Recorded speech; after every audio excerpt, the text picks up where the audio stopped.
Mike, how are you? I'm fine.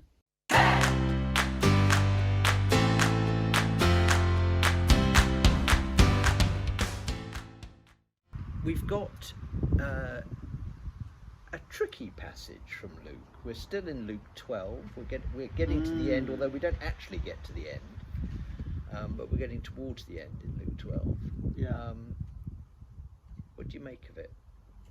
Well, to begin with, I think we're not well served by the English translation.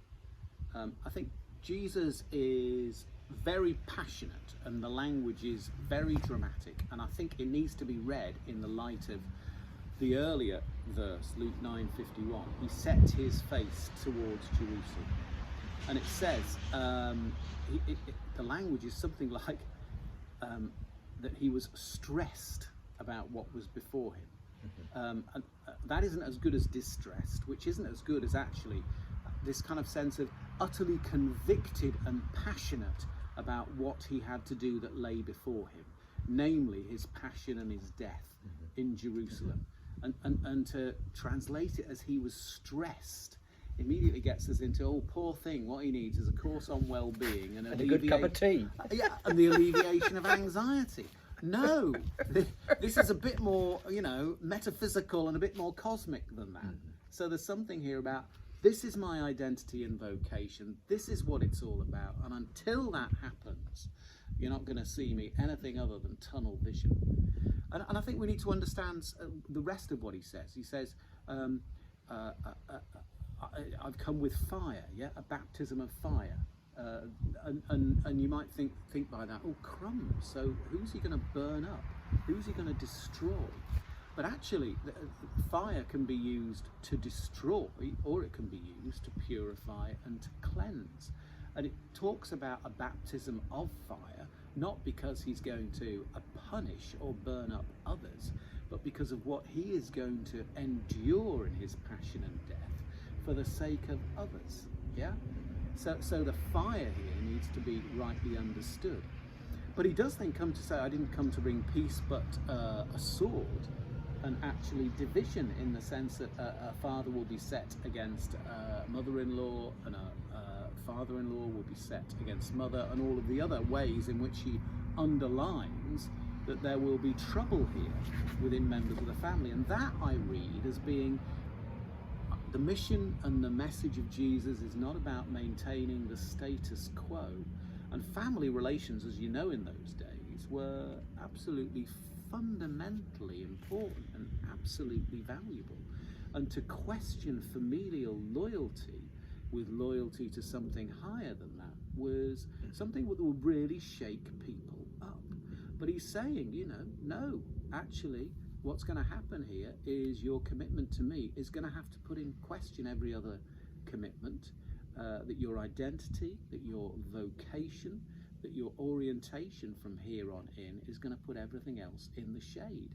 There is going to be no place for any kind of tribalism from now on here, which eclipses your fidelity to my way.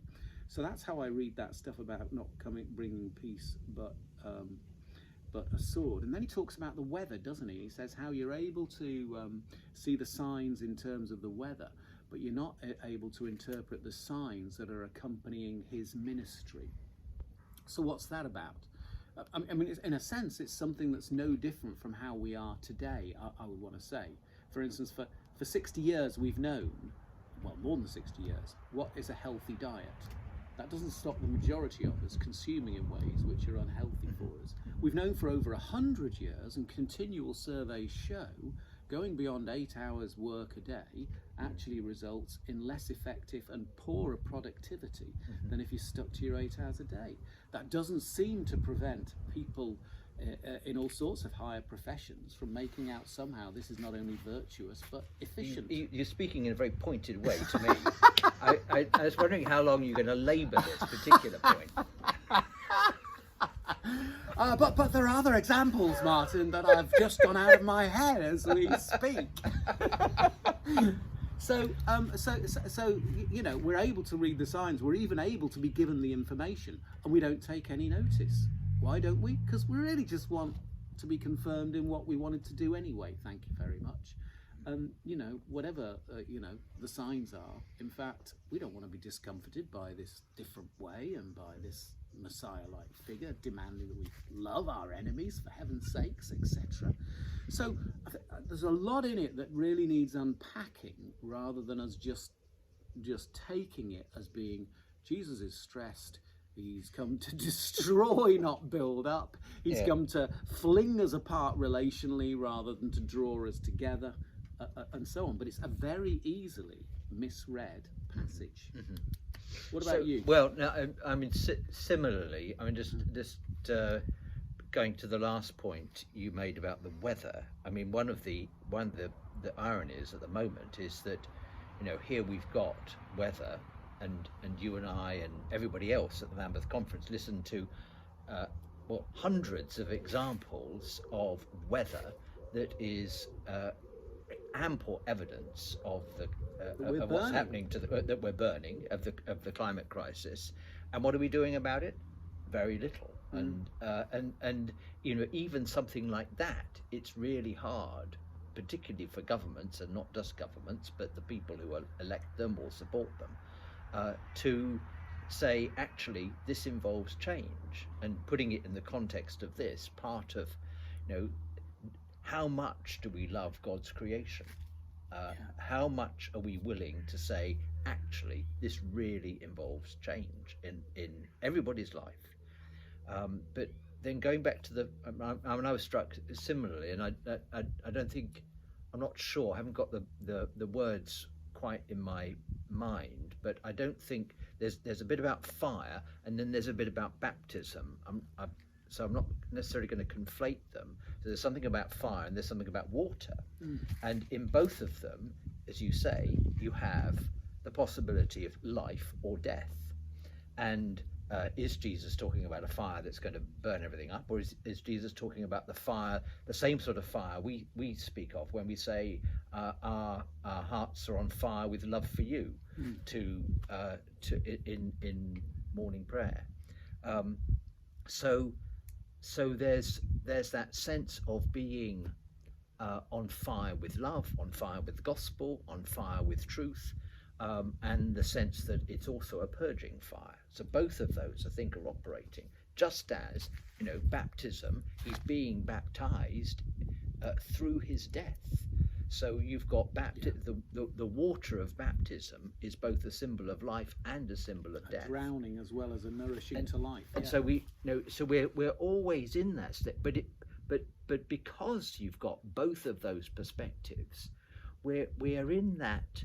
You know, it forces us again into that position of saying, actually, our only dependence is on Christ. Our only dependence.